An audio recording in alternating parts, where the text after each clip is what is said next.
The life and accomplishments of Thomas Jefferson are an essential part of American history and provide valuable insight into the early days of the United States. But while most people know Jefferson for his time in the White House, his life at his Virginia residence is what truly defines this legendary figure. For centuries, the personal history of this famous founding father has been shrouded in rumors and conspiracy. Now, thanks to a recent discovery at Jefferson's permanent home, we finally know the shocking truth. And it's sure to change American history forever. The primary author of the Declaration of Independence and the third President of the United States, Thomas Jefferson, is easily one of the most recognizable figures in American history. But there are things about him that have long gone unexplained. At the age of 26, Jefferson began construction on a 5,000-acre plantation that would go on to serve as his permanent residence until his death in 1826. Located just outside Charlottesville,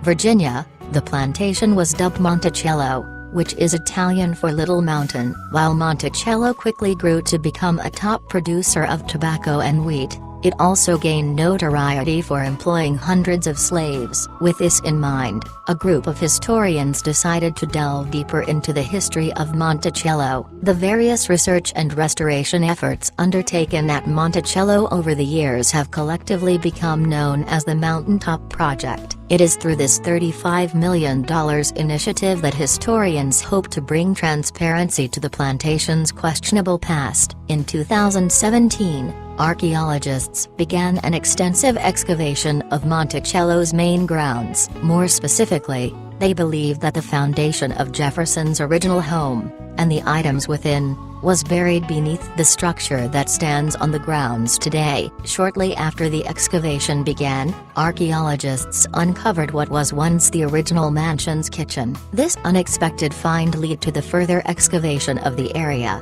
which resulted in the discovery of what was known as the Jefferson Mansion's South Wing. As historians explored the South Wing, they came upon a peculiar set of slave quarters. After inspecting the area, they were stunned to learn that these quarters had once belonged to the notorious Sally Hemings. According to the history books, Hemings wasn't just an ordinary slave, she was actually the half-sister of Jefferson's wife Martha, conceived from an affair between Martha's father, John Wales, and one of his slaves, Betty Hemings. As part of Martha's inheritance, Hemings and her family came to Monticello in 1773, when Sally was just an infant. Described as mighty near white by a fellow slave, Hemings' mixed-race lineage still wasn't enough to free her from the bonds of servitude, or so she thought. In 1787, a 14-year-old Hemings accompanied young Mary Jefferson to Paris, where her father was serving as the United States minister to France. It is here that many historians believe that Jefferson and Hemings began a romantic relationship. As Sally began having children,